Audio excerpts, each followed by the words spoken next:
All right, I'm here with retired public school teacher and administrator Carol Troop. Also was a former daycare director. And how you doing today, Carol? Good. How are you doing? I'm doing wonderful. Good. Let's start get right into this. Carol, can you tell me about your childhood? Do you have any brothers and sisters? Can you tell me some memories of childhood? Yes, I was raised in a single family home. I'm the seventh child with a 7 stair step out of 10. And back in the day, we were like raised in different places. When you had a large family, your family members kind of helped out with the family. So I was raised up with my mother until I was like 10 years of age. And we all came together to live in one house.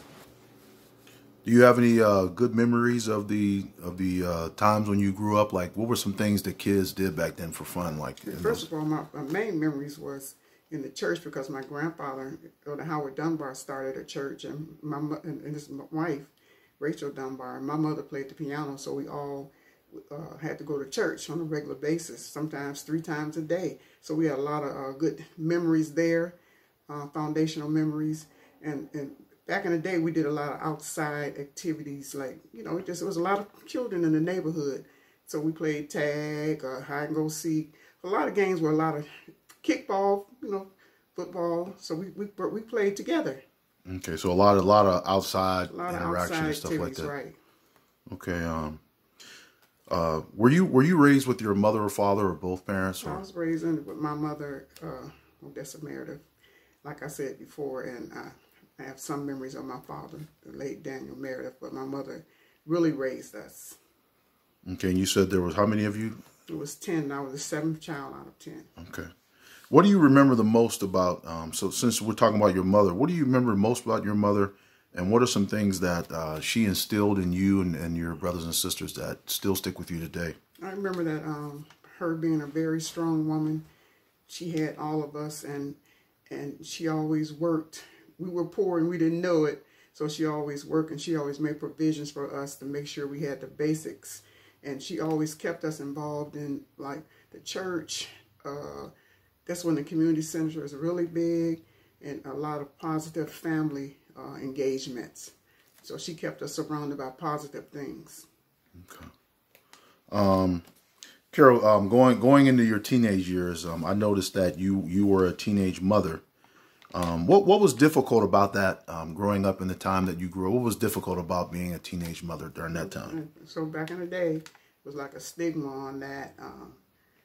Most of the young women, they went to stay with someone else, or they were sent to a home. But I got married when I was 15 years of age, and I didn't get a chance to be a young woman. I had to step into a woman's shoes, and I was a child at the age of 15.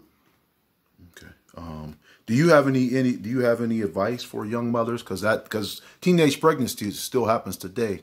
Do you have any advice for young mothers?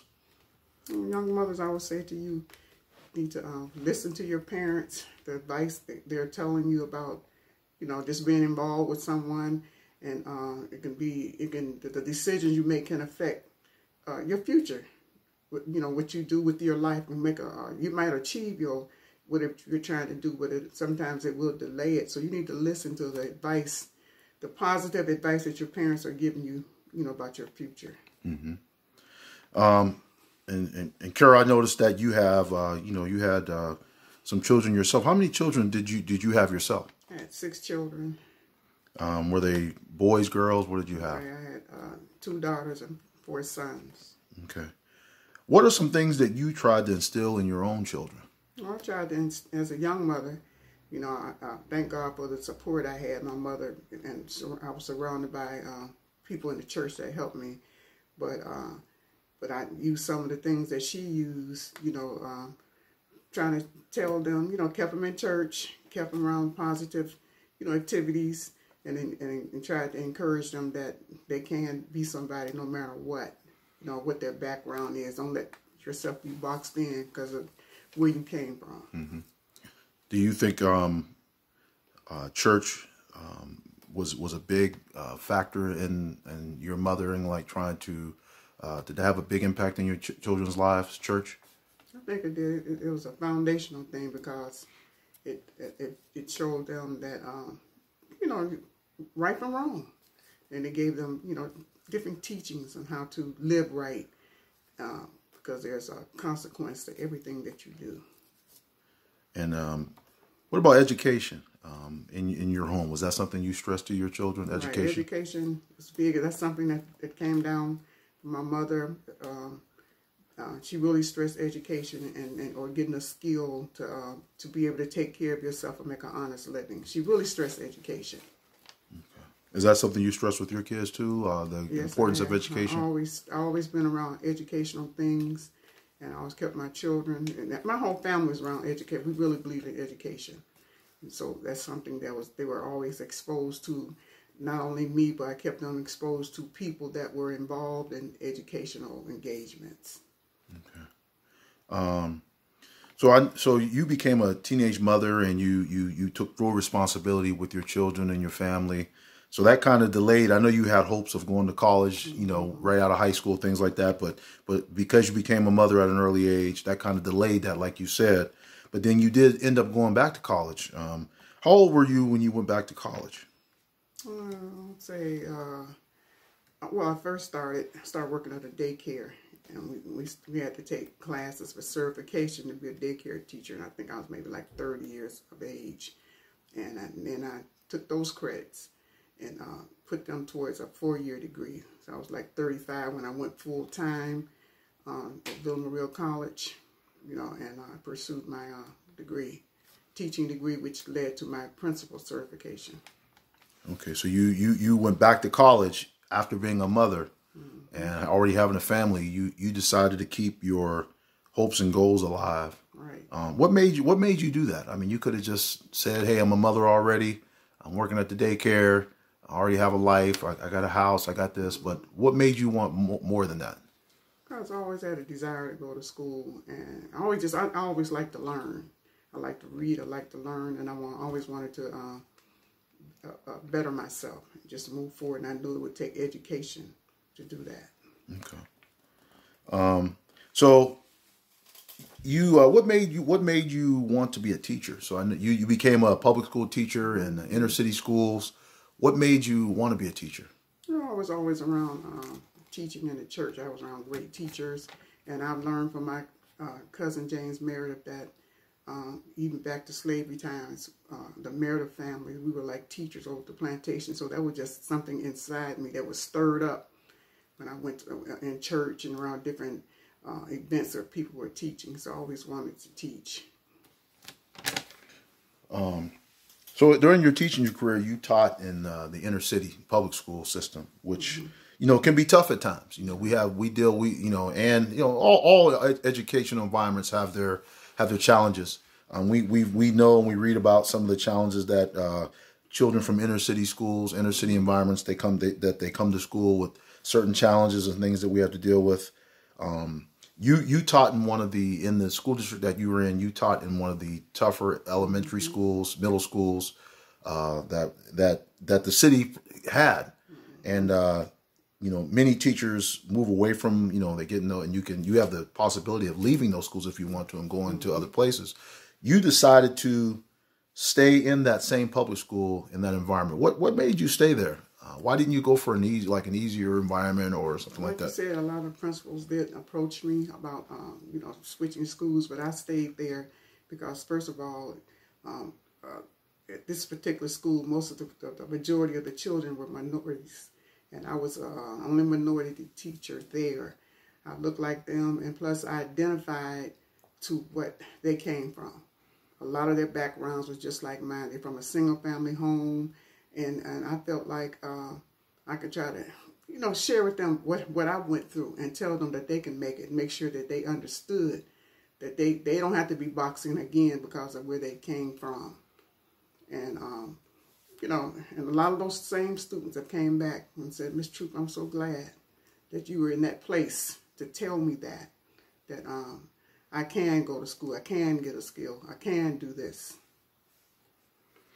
I noticed that a lot of people you work with, you also like your colleagues have respect for you too. Um, what do you think? What personality characteristics do you think you have that gain that respect from people? What? So first of all, I was authentic. People were looking for real people. I am who I am, and I didn't try to change who I was because I was in that environment. I would remain me, approachable, reliable person that anyone in that system in the whole school community could come to and talk to about anything. And people are looking for real people. So that's what I tried to be, real. Yes, I was a strict person, but I was real and I was trustworthy. Describe in your classroom. Describe what it was like to be in your classroom. Like if I was a student in your room, or if somebody was observing your classroom, describe what it was like to be in your classroom. First of all, they would see there was a class that was structured, because most of our kids come from environments where they don't have structure. So they would come into the classroom. They knew they had to come in and look at the board and see what needed to be done, and they had to follow through. And that was letting them know, teaching them how to do things in a sociable, acceptable way. Yes, I was strict, but I was strict, but I had tolerance. So I had everything set up so it had to go a certain way, and that's the way. A lot of them had to get used to that type of environment. Someone in control that could manage their classroom, but still having tolerance. So you had like a routine that they knew, like come in, look at the board, like an agenda or something like that. They had an agenda. If they came in and did that, those kids in middle school, I would give them a ticket. And because I gave them, they would save their tickets. And at the end of the week, a lot of people said don't do that, but that makes a difference. And they would have a drawing. I would give them a drawing, even give them a pencil or a pen. They would do that for that. They would look forward. There was something for them to look forward to, an incentive. But they knew in my classroom that it was managed. So they can't get in that classroom because they knew it was a consequence to anything that they did. I didn't let anyone get away with stuff. Mm-hmm. They were all treated equal. If you did something good, I rewarded you. If you did something that wasn't supposed to be done in a certain way, there was a consequence. And they knew, and they learned that, and they respected that. Some of them sometimes might challenge it, but then you have to find out what's going on with them that day when they came in. Usually it's something that comes from home. And so because I observed them, I would know them. I had an open mind to them. I could see when something was off, and I would deal with that student, when they first came in. Mm-hmm. So you believed in routines because you knew that, like a daily routine that they knew was going to happen every day, because a lot of kids that you working with came from like an environment maybe that wasn't, it was inconsistent. So you try to be consistent. Right. They did anything they wanted to do, but they knew when they entered my classroom, they had to come in with displaying a certain behavior, and if they wanted to be involved in what was going on in the classroom, or I had to deal with what was going on with them and get to the bottom of it. Right. How did you connect? Because we know that building relationships and connecting with the students in your classroom is very important. What are some things you did to connect with the students in your classroom? First of all, I would listen to them. When you listen to people, then when they realize that I trusted them because I listened to them. You got to listen to people what's going on with them. When they realize that I would recognize that I would listen to them, and then would deal with what was going on. And even if I had to deal with it with the consequence, they knew I was the same all the time. So I built up that trust with them, and they respected that. And just to find some, because I knew some of them came from different kind of homes. They had different learning styles, different things. But when you build that trust up, and the people know that you're the same all the time. So consistency, being consistent. Consistent. And they knew I was like that. They knew Miss Troop. They knew how I was, and they knew what they had to deal with when they came in the classroom, and they respected that, because that was a class. A lot of people come to my classroom and say, why is this classroom calm? Why is this going on? Because they knew the routine, what they had to do when they entered my classroom. Not that I was so mean. It was just structure, and which helped those kids calm down and be able to be taught, you know, the classroom. That's classroom management. Are some of the things that you use in your classroom kind of like some of the things you did with your own kids, like consistency and things like that too? Right. They knew what was expected out of them. I had high expectations, and if they didn't do that, I want to know why.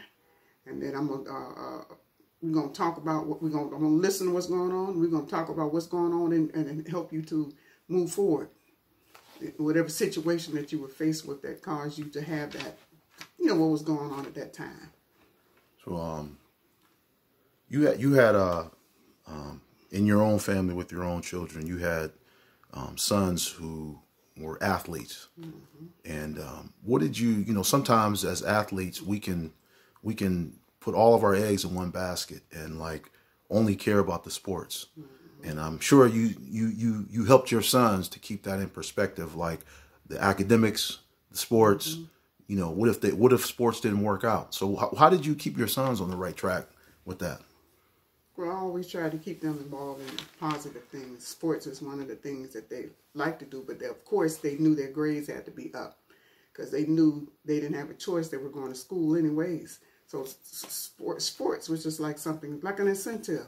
Plus they enjoyed, you know, being involved in a team, you know, working with teams of people.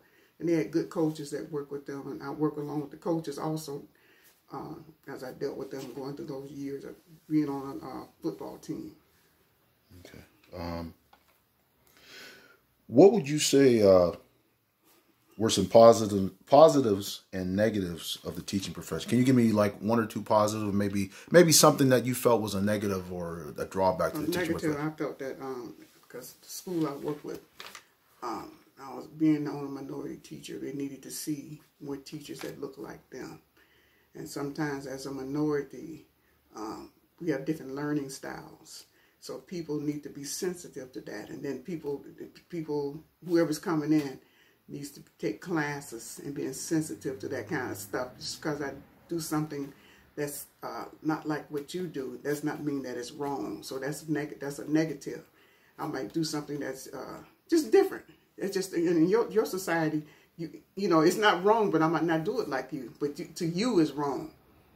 So that was like a so students not seeing enough people that look like them or came from the same environments as them or understand their environment. So that was kind of something that you feel like needs to be improved in the education setting. And just different learning styles because you're from a different culture, and that shouldn't be something that's held against them because I do something in a different way than you. Write me up because I don't say something like you think it should be said, even though that we don't want them to be disrespectful. But just because I don't do something like you do it, don't mean that I'm wrong. That's what you say is wrong because I don't do it like you. Because, you know, when you go into any environment, you have to observe to see what they're doing so you can make sure you do it in the right way, even us as adults.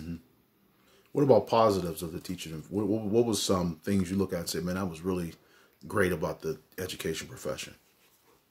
I thought it was some good things where we had a lot of positive teachers that surrounded me and then it picked up a lot of stuff from me, how to deal with the students.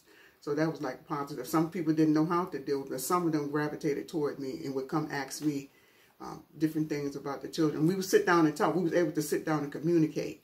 So that was a positive about the situations. And then also because I was raised in an environment like most of those children was raised, so I could share things about what was going on in their home life so they could understand when they came to school, come to school in a certain way. It's because something that happened at home is not something that I should hold against them. Find out what's going on with at home, then you can deal with it. I mean, if this child they came to school and they didn't have their uniform on, find out what's wrong. Don't kick them out the classroom or get them suspended because of that. Find out, is their washing machine broke? Is their mother not home or whatever? Find out what's going on. So we talked about stuff like that. So digging deeper and getting to know what was really going on with the kids. Right, because you're coming from an environment, a whole different environment. So these kids in this environment are dealing with a whole different set of situations that you don't understand, but you just think they should be able to do. But sometimes it's not their fault. because of that. Because many of them would come to me, because they would come to me, they would be hungry and stuff, and I would always kept food and different things that they could use, you know, as a teacher. Me and a couple other teachers, we did that. So, you know, being able to communicate with other teachers about the needs of the children, and they would listen. So like the staff that you work with, one of the things that you felt was good was that y'all had open lines of communication. Open lines of communication. Y'all shared things with each other. Shared things with each other about our students. You know, we had a different set of needs instead of like one of the schools. Because we was an inner city school and most of the children was getting free lunch. You know, so you know it was below the poverty level.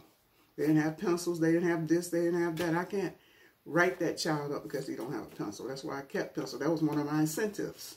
So you look at what they need and try to deal with them according to that, not letting them work below a standard. They still got standards. So have high standards of them, even if they come from an environment that says they shouldn't have. Have standards, but understand what's going on with that. Okay.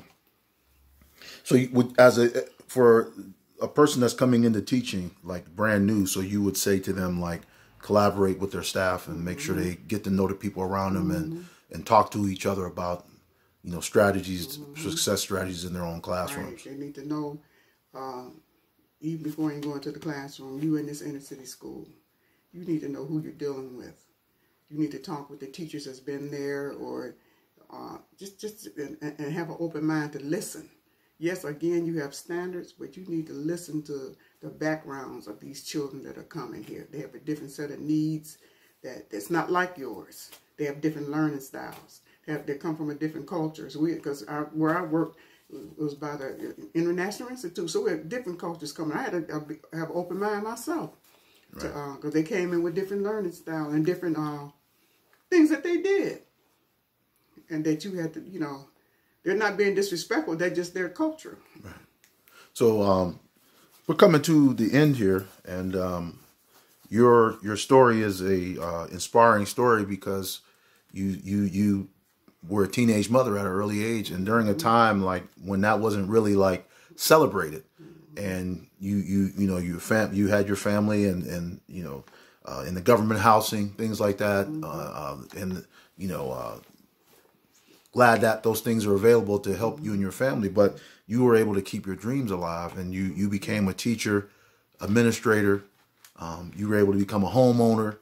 You were able to start a business that benefited the community. So in your retirement, what are you doing now in retirement? Right now, I do a lot of work in my church. I am the church mother, so I'm there like a mentor to encourage the young women to help them move forward. And also I have a Odessa's Place is evangelistic outreach where we serve the community. We feed them, clothe them, leadership classes, whatever the need is, we try to set up some kind of provision for that. So a question, Carol, that wasn't really on the script, but I wanted to ask you this because I know you dealt with some tragedy in your life. With your mother, when you were a young age, your mother was taken away. She passed away, and you were like, what, 25 years old or something like that? And then maybe 10 years after that, you had your oldest child passed away. We have a lot of parents that are dealing with tragedy now. A lot of gun violence, a lot of stuff like that. You've dealt with two sudden tragedies as a young person, as a young mother. Can you give any advice? How did you get through that? How did you keep your family together? How did you keep yourself together? What are some things you did to I know you never get over to losing your mother or your oldest child. That's something you never get over. But what would you say to a mother out there or parents that are going through something like that? Well, I had a foundation that was in the church. That makes a difference. I had that foundation instilled in me that, you know, that gave me hope. I had faith, even though because you can, people are overwhelmed by that. A lot of people lose their mind, but because I had that foundation, I had faith. And also you have to surround yourself with people that are positive, that are speaking words of life into you. And you're able to, of course you grieve, you never get over that.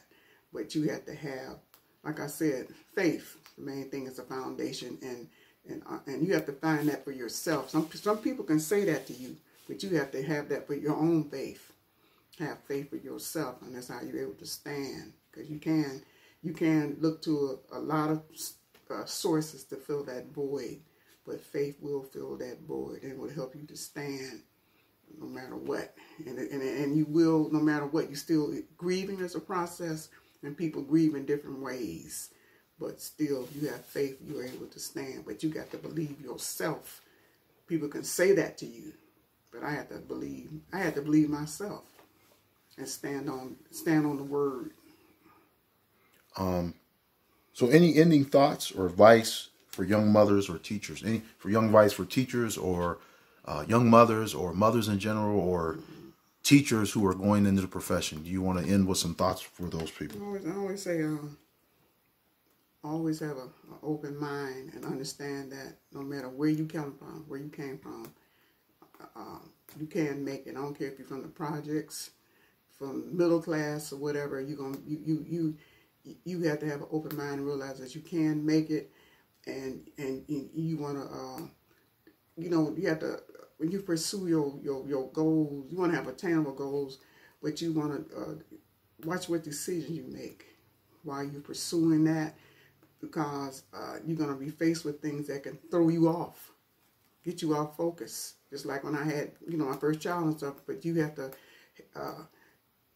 try to be around, make the right decisions when you're going, even as a young mother, so you can move forward, and have a natural, teenage life or whatever, and go into that stage.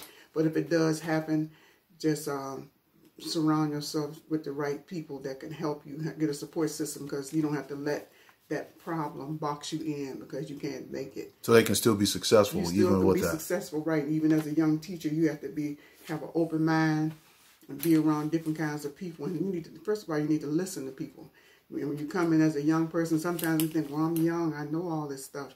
But I mean, the older ones, they've had been through all that stuff, and they can tell you something. So I always sat around older people and gleaned and listened to what they had to say. And I might not use that information right then, but later on, that information will come. It came back up, and I was able to apply. You can hear, internalize, and apply what you hear. So you have to have an open mind, and as you're moving forward in anything, you want to make sure you can pursue your goals. If you make a mistake, you don't have to stay down. Not that, you don't have to let those things box you in. You can make it. So thank you, Carol, for your time today. This was an interview or just a conversation with retired school teacher, or public school teacher, Carol Troop. She was also a daycare director at one point. Some other things. She was a teenage mother. She was able to continue her goals with that. She's now a retired public school teacher and owner of a nonprofit called Odessa's Place. 16 years. For 16 years.